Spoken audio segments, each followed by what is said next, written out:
Now, the new wave of affordable housing that's close to the city and won't cost you an arm and a leg. They're called micro apartments and they make use of every square centimetre of space.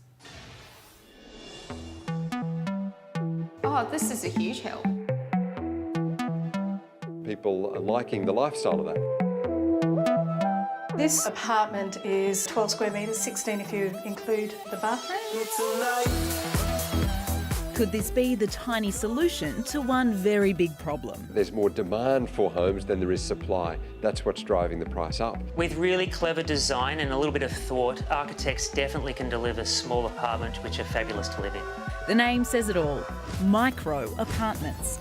Designed to make the most of small spaces and make living close to a capital city instantly more affordable.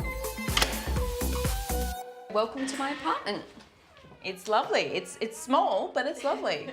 It is very small. 25-year-old Rachel Barabbas recently moved from Adelaide to Sydney to chase job opportunities. A few people moved out, so I couldn't afford rent, so I moved here. Here is just a couple of kilometres from Sydney's CBD, an apartment block full of micro apartments in Camperdown.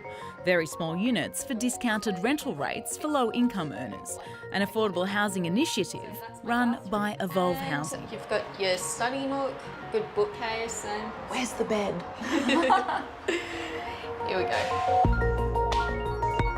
For $250 a week, Rachel has a fully furnished apartment with its own kitchenette and bathroom in a secured apartment block with an on-site manager and communal areas around the building.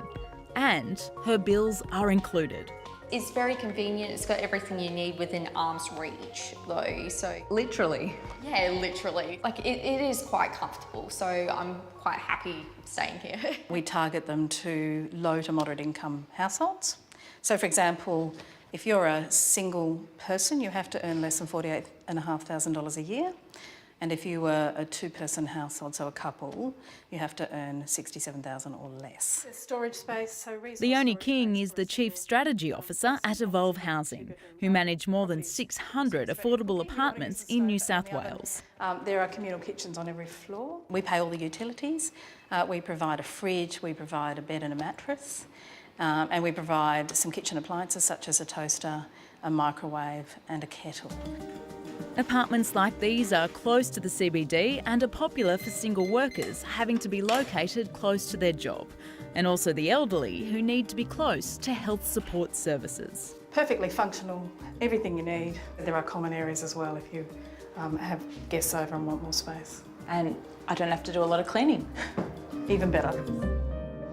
Apartments like the one in this block make a lot of sense. They're easy to build, they're energy efficient, and they allow for new tenants to come to an area close to the city that they would normally not be able to afford. So do we need to let go of that old Aussie dream of owning a freestanding home on a quarter-acre block?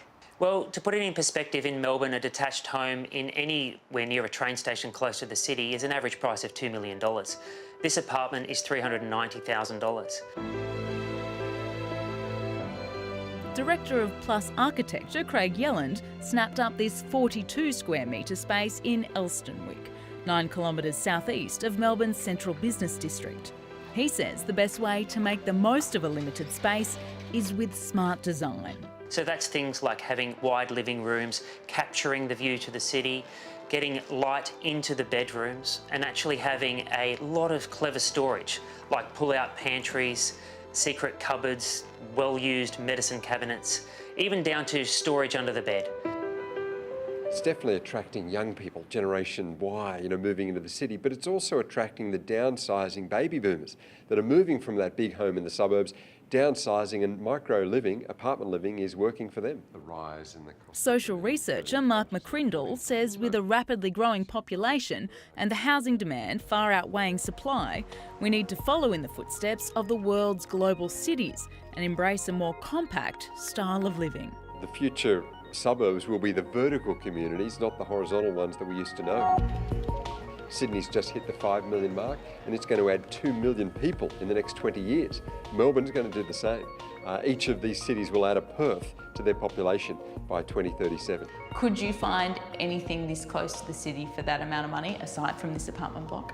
From where I looked, no, no way. I don't think these apartments are for everybody, but they certainly serve an important purpose. I think we do absolutely need a diversity of housing types and at different prices. Now, there can be some restrictions on who can rent some micro apartments. To see if you qualify, just head to our homepage.